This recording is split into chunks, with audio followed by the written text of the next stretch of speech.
dar continuidade aqui para os nossos estudos do Evangelho, nossa reunião semanal ao vivo, né? E vamos continuar o capítulo 16, hoje, desigualdade das riquezas e a verdadeira propriedade. A verdadeira propriedade, coincidentemente, é do espírito pascual, logo após a Páscoa, que nós acabamos de passar. Todo mundo com sentimento de angústia aí, comi demais, bebi demais, ou não, todo mundo tranquilo. Comi chocolate que não podia, engordei pra caramba. Muito bom. Sentimento de culpa, né? Então, eu vou abrir aqui, Carolzinha vai fazer a leitura, e aí a gente faz a discussão, encerra e abre para a nossa parte privada, para a nossa parte onde a gente vai discutir tudo que a gente quiser. Então, vamos acalmando o nosso pensamento, prestando atenção na nossa respiração, elevando o nosso pensamento ao Cristo e dizendo: Irmão Jesus, estamos aqui reunidos mais uma vez em teu nome, para participarmos desse mais um dia de estudos do Evangelho, com o intuito de aprimorar os nossos conhecimentos na jornada evolutiva. Agradecendo a todos os amigos do plano espiritual, nós iniciamos os nossos trabalhos com a oração que o Pai nos deixou. Pai nosso que estais no céu, santificado seja o vosso nome, venha a nós o vosso reino, seja feita a vossa vontade, assim na terra como no céu. O pão nosso de cada dia nos dai hoje, perdoai as nossas ofensas, assim como nós perdoamos a quem nos tem ofendido. Não nos deixeis cair em tentação e livrai-nos de todo o mal, porque teu é o reino, o poder e a glória hoje e sempre. Que assim seja. Vamos lá, Carol. Então, vamos lá. Capítulo 16, Desigualdade das riquezas, tópico 8. A desigualdade das riquezas é um desses problemas que se procura em vão resolver, se considera senão a vida atual. A primeira questão que se apresenta é essa: por que todos os homens não são igualmente ricos? Não o são por uma razão muito simples. É que eles não são igualmente inteligentes, ativos e laboriosos para adquirir, nem moderados e previdentes para conservar. Aliás, é um ponto matematicamente demonstrado que a fortuna igualmente repartida daria a cada qual uma parte mínima e insuficiente. Se supondo-se essa repartição feita, o equilíbrio estaria rompido em pouco tempo pela diversidade dos caracteres e das aptidões, e supondo-a possível e durável, cada um tendo apenas do que viver, isso seria o aniquilamento de todos os grandes trabalhos que concorrem para o progresso e o bem-estar da humanidade. E supondo-se que ela desse a cada um o necessário, não haveria mais o aguilhão que compele às grandes descobertas e aos empreendimentos úteis. Se Deus a concentra em certos pontos, é porque daí ela se derrama em quantidade suficiente segundo as necessidades. Admitindo isso, pergunta-se por que Deus a dá a pessoas incapazes para fazê-la frutificar para o bem de todos. Aí está uma prova de sabedoria e da bondade de Deus. Dando ao homem o livre-arbítrio, quis que ele alcançasse por sua própria experiência a distinção do bem e do mal, e que a prática do bem fosse o resultado dos seus esforços e da sua própria vontade. Ele não deve ser conduzido fatalmente, nem ao bem, nem ao mal, sem o que não seria senão um instrumento passivo e irresponsável como os animais. A fortuna é um meio de prová-lo moralmente, mas como, ao mesmo tempo, é um poderoso meio de ação para o progresso, Deus não quer que ela fique muito tempo improdutiva e, por isso, a desloca incessantemente. Cada um deve possuí-la para experimentar servir-se dela e provar o uso que dela sabe fazer. Mas como há a impossibilidade material de que todos os tenham ao mesmo tempo, que, aliás, se todo mundo a possuísse, ninguém trabalharia, e o aprimoramento do globo com isso sofreria. Cada um a possui a seu turno. Quem não a tem hoje, já a teve ou terá numa outra existência. E quem a tem agora, poderá não tê-la mais amanhã. Há ricos e pobres, porque Deus, sendo justo, cada um deve trabalhar a seu turno. A pobreza é para uns a prova da paciência e da resignação. A riqueza é para outros a prova da caridade e da abnegação. Deplora-se com razão o lamentável uso que certas pessoas fazem de sua fortuna, os ignóbeis paixões que a cobiça provoca, e se pergunta se Deus é justo em dar a riqueza a tais pessoas. É certo que se o homem não tivesse senão uma só existência, nada justificaria essa repartição dos bens da terra. Mas, se em lugar de limitar a visão à vida presente, considerar-se o conjunto das existências, vê-se que tudo se equilibra com justiça. O pobre, pois, não tem mais motivo para acusar a providência, nem para invejar os ricos, e os ricos não têm mais do que se glorificar pelo que possuem. Se dela abusam, não será nem com os decretos, nem com as leis suntuárias, que se remediará o mal. As leis podem, momentaneamente, mudar o exterior, mas não podem mudar o coração. Por isso, elas não têm senão uma duração temporária e são sempre seguidas de uma reação mais desenfreada. A fonte do mal está no egoísmo e no orgulho. Os abusos de toda espécie cessarão por si mesmos quando os homens se regerem pela lei da caridade. E agora, a instrução dos espíritos, a verdadeira propriedade, tópico 9. O homem não possui de seu senão o que pode levar deste mundo. O que encontra ao chegar e o que deixa ao partir, goza durante a sua permanência na terra. Mas uma vez que é forçado a abandoná-lo, dele não tem senão o gozo e não a posse real. Que possui ele, pois? Nada daquilo que é para uso do corpo, tudo o que é de uso da alma, a inteligência, os conhecimentos, as qualidades morais. Eis o que traz e o que leva, o que não está no poder de ninguém lhe tirar, o que lhe servirá mais ainda no outro mundo do que neste. Dele depende ser mais rico em sua partida do que em sua chegada, porque daquilo que tiver adquirido em bem depende a sua posição futura. Quando um homem vai para um país longínquo, compõe a sua bagagem de objetos usáveis no país, mas não se carrega daqueles que lhe seriam inúteis. Fazei, pois, o mesmo para a vida futura, e fazei provisão de tudo o que poderá nela vos servir. Ao viajor que chega a uma estalagem, se dá um belo alojamento, se pode pagá-lo. Aquele que pode pouca coisa, se dá um menos agradável. Quanto àquele que nada tem, vai deitar sobre a palha. Assim ocorre com o homem na sua chegada ao mundo dos espíritos. Seu lugar nele está subordinado ao que tem, mas não é com o ouro que o paga. Não se lhe, não se lhe perguntará: quanto tinham sobre a terra? Que posição nela ocupáveis?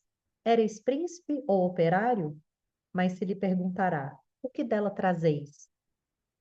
Não se computará o valor dos seus bens, nem dos seus títulos, mas a soma das suas virtudes. Ora, a respeito, o operário pode ser mais rico do que o príncipe. Em vão responderá: os lugares aqui, desculpa, eu errei. Em vão alegará que antes da sua partida pagou a sua entrada com ouro e se lhe responderá: os lugares aqui não se compram, eles se ganham pelo bem que se fez. Com o dinheiro terrestre, pudestes comprar campos, casas, palácios. Aqui, tudo se paga com as qualidades do coração. Sois rico dessas qualidades? Sede bem-vindo e ide ao primeiro lugar onde todas as felicidades vos esperam. Sois pobres?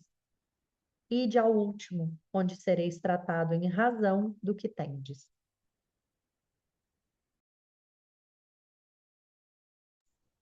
Muito bom. Então, Nesse capítulo 16, os Espíritos estão falando para a gente, basicamente, sobre o convívio da espiritualidade com o dinheiro. A gente viu lá atrás, servir a Deus e a Mamon. Não dá. Vamos entender Mamon como aquilo que alimenta o meu ego. Se Deus diz, se você quer progredir, abandona o teu ego. Destrói, esquece ele, supera o teu ego.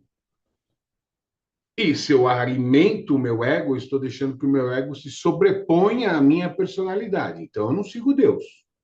Eu sigo a Mamon, que é o Deus do ego. Depois nós vimos a parábola do mal rico, aquele cara que tem muito dinheiro, usa mal esse dinheiro e quando ele desencarna, ele vai para a frequência daqueles que têm o dinheiro como Deus. Enquanto o empregado dele vai para a frequência daquele que ama Deus. E aí ele quer passar para lá e Salomão diz: nananina, não dá para passar para cá, nem para ele te acudir aí. E é a parábola dos talentos, que no frigir dos ovos quer dizer: não interessa se eu te dei 5, se eu te dei 2 ou se eu te dei 1. O que você está fazendo com os talentos que eu estou te dando? Você está multiplicando? Você está expandindo? Ou você está guardando para você e me devolvendo o talento que eu mesmo te dei? Hoje a gente estudou, a Carol acabou de ler gentilmente para a gente, Desigualdade das Riquezas e a Verdadeira Propriedade. A desigualdade das riquezas vem explicar para a gente que precisa ter uma desigualdade. Porque se todo mundo tiver a mesma coisa, o poder aquisitivo igual, os mesmos bens, a condição de comprar os mesmos patrimônios, ninguém ajuda ninguém. Ninguém precisa de ajuda.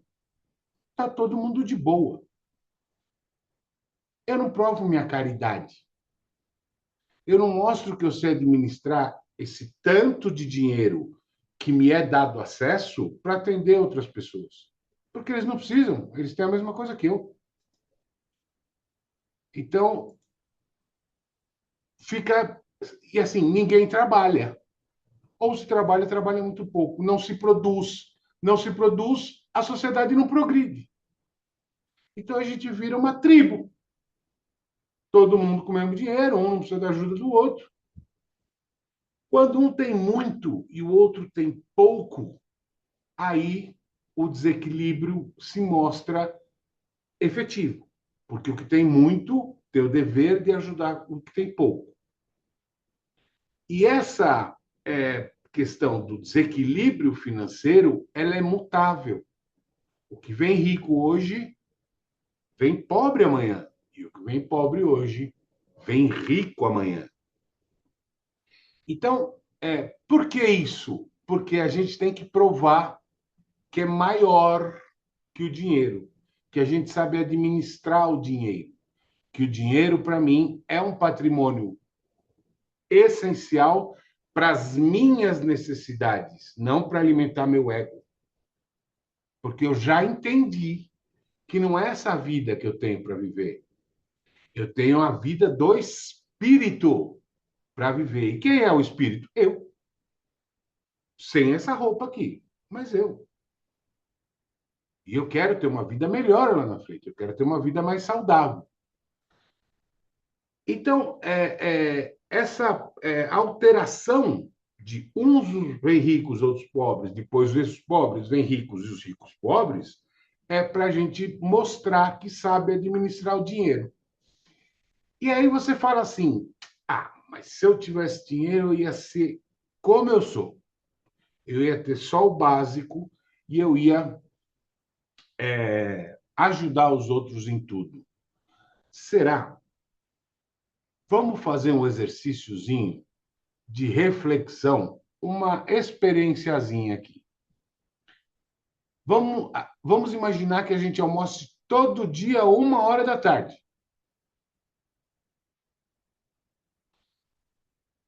E um dia por alguma razão, por uma série de circunstâncias, a gente não conseguiu almoçar.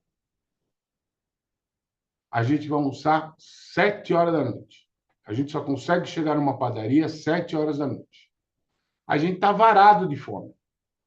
Está morrendo de fome.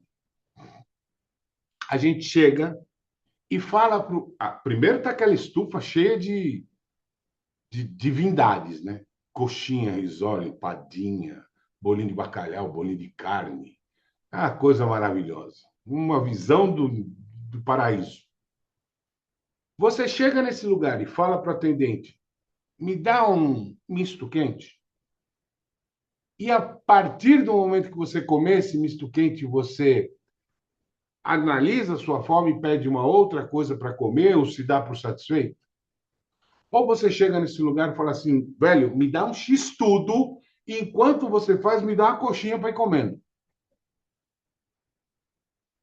Como que você administra a sua falta? É no excesso? Isso mais para homem, mulher mais comedida, né? Mulher vai na padaria, pede lá um pedaço de pizza, de queijo, tá tudo bem. O homem já vai pro arregaço.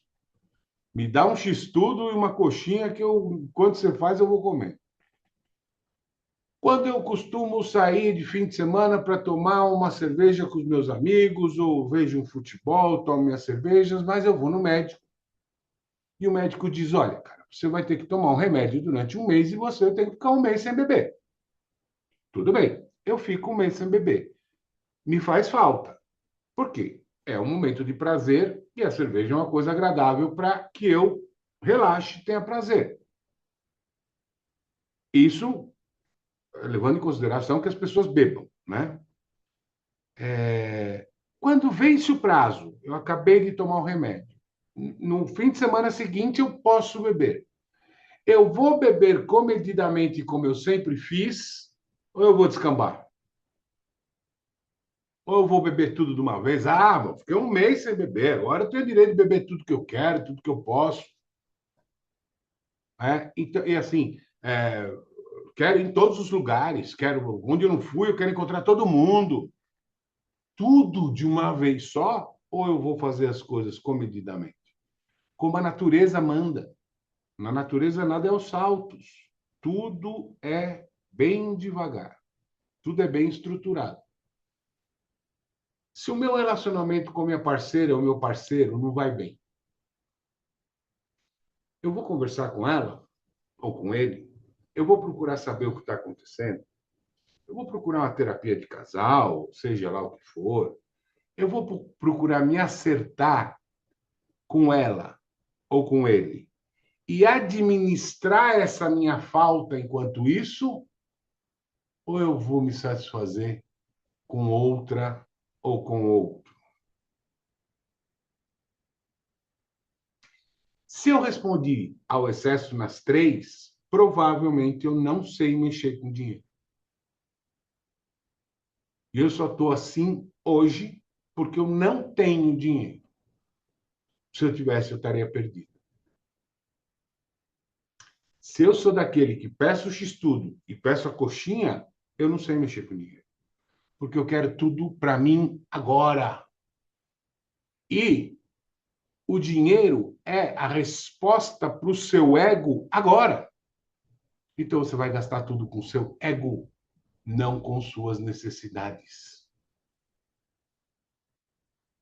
Se eu tiver dinheiro, em vez de comprar uma casinha de 2 quartos, sala, cozinha e banheiro, e se eventualmente no futuro ela ficar apertada, procurar um pouquinho maior, eu já vou querer que ela comprar logo o Taj Mahal. Que eu vou morar que nem Pachá. E que se lasque. Quero que tenha 15 banheiros, mesmo que eu só tenha uma bunda. Não quero saber. Eu não vou andar com um carrinho bom. Eu vou andar com a nave, porque eu tenho dinheiro. Então, quando eu não tenho parcimônia para me suprir e administrar a minha falta, eu não sei trabalhar com dinheiro. E aí, para concluir esse nosso estudo, né, essa nossa parte de hoje, vem pascual e diz: o homem só se enriquece, o homem, na forma geral, o ser humano, só se enriquece daquilo que ele leva, não daquilo que ele deixa. Porque o que já tinha e vai continuar, já tinha antes de você encarnar e vai continuar depois que você encarnou, não é seu, Xará. Isso é emprestado. O que é seu é aquilo que o seu espírito absorve e vai levar para adiante na vida dele, na sua vida, porque você é o espírito. É o conhecimento, então, Fernando, o conhecimento e a aplicação, porque não adianta eu conhecer a lei, seguir a lei, entender a lei e não aplicar. Porque quando chegar lá em cima, eles vão falar assim: e o que você pode ser útil aqui para nós? Fala, eu conheço a lei de cabo a rabo, mas você já aplicou? Eu não. Eu achei melhor, como a minha vida era carnal, viver carnalmente, mas eu sei a lei, inteirinha. E eles vão falar assim: se o teu conhecimento não foi suficiente nem para te é, convencer, que dirá para convencer os outros, né? Então você não está preparado para ajudar. Você vai voltar para aprender mais um pouquinho. Então, por isso que eu rogo a Deus todos os dias, para que sejam quantas encarnações eu ainda tiver pela frente, que eu venha nessa meio a meio. Eu não posso ter tudo o que eu quero. Ah, isso é frase de caminhão, isso, hein? Não tenho tudo que eu amo, mas amo tudo que eu tenho. É mais ou menos isso. Eu não posso ter tudo que eu quero. Eu não posso ter uma Ferrari. Não tem como. A minha limitação financeira me impede de ter uma Ferrari. Por mais que eu queira e peça a Deus. Deus não é agência bancária. Ele não empresta dinheiro. Mas eu tenho o suficiente para mim. E é com esse suficiente para mim que eu tenho que aprender a viver. Então, o que eu peço para ele é que eu não venha nem tanto ao mar, nem tanto à terra. Eu não quero passar pelo percalço do extremamente pobre de não ter o que comer. E não quero passar pelo percalço do extremamente rico, que vai ter dinheiro, comprar, comprar, comprar, comprar, comprar, e de repente ele vai olhar e ele vai falar: cara, não tem felicidade aqui. E eu acabei com o meu dinheiro. Então eu não quero essas duas tentações na minha vida. Não quero esses dois resgates. Eu peço a ele, se for possível, que eu venha nessa limitação financeira, porque essa barreira é importante. Eu não vou ter que mexer com dinheiro demais, eu não vou ter essa responsa. E nem vou estar numa necessidade extrema. Então, que eu venha nesse limítrofe sempre. Para mim, está excelente. E é isso que tínhamos para hoje, nessa nossa é, nessa nossa nosso estudo. Eu vou encerrar e aí a gente fica para discutir, conversar, ver as opiniões. E então é isso. Vamos elevando o nosso pensamento a Jesus, acalmando o nosso coração e dizendo: irmão Jesus, foi em teu nome que nós nos reunimos hoje. Agradecendo a todos os irmãos do plano espiritual que aqui comparecem todas as terças-feiras para os nossos estudos. Aos nossos mentores, nós agradecemos e pedimos que continuem nos orientando, nos instruindo, nos direcionando, nos defendendo, nos ensinando, nos encaminhando, apontando-nos o caminho. Aos espíritos de luz, nós agradecemos pelo tempo, pelos ensinamentos, pedindo que fluidifiquem a água para que, ao bebermos, nos livremos dos nossos males físicos e espirituais e nos concedam a bênção divina do passe. Nessa transfusão divina de energia, onde cada membro dessa reunião vê à sua frente mentaliza e plasma à sua frente uma entidade de luz.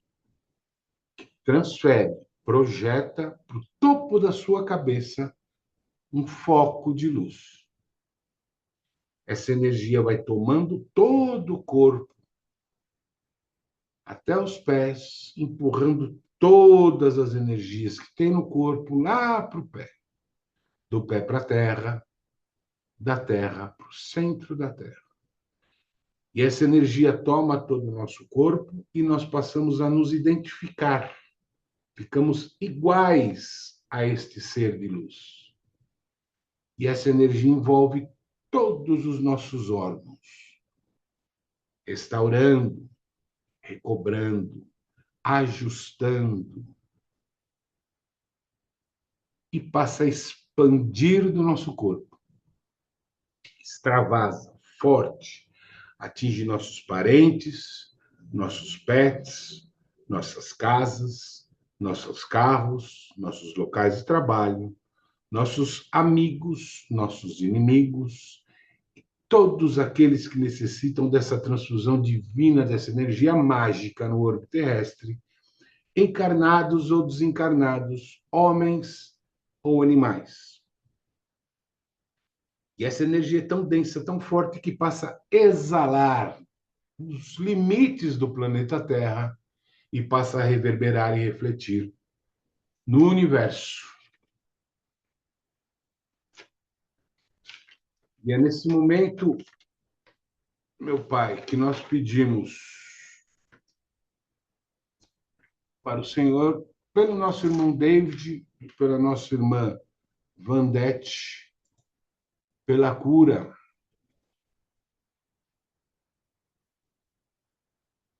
Que os irmãos da falange do Dr. Bezerra de Menezes os assistam nesse momento de agonia, orientando os médicos para a cura. E nesse momento de extremo resplendor, Senhor, nós dizemos obrigado por tudo que temos, pelo que tivemos e pelo que ainda teremos. Senhor, é em tuas mãos que entregamos os nossos corpos, os nossos espíritos, nossa saúde e nosso futuro. Pai, ilumina o nosso caminho e nos conduz por ele. Faz de nós o instrumento da tua palavra. Que assim seja.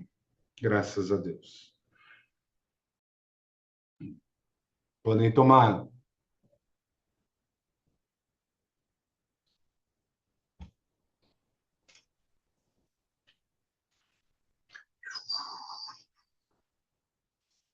Então, galerinha, nos vemos na terça-feira que vem, mesmo bate-horário, mesmo bate-canal, para continuar nossos estudos, tá?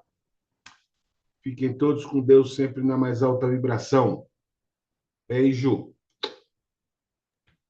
Muita luz no caminho de todos vocês. Beijo, beijo.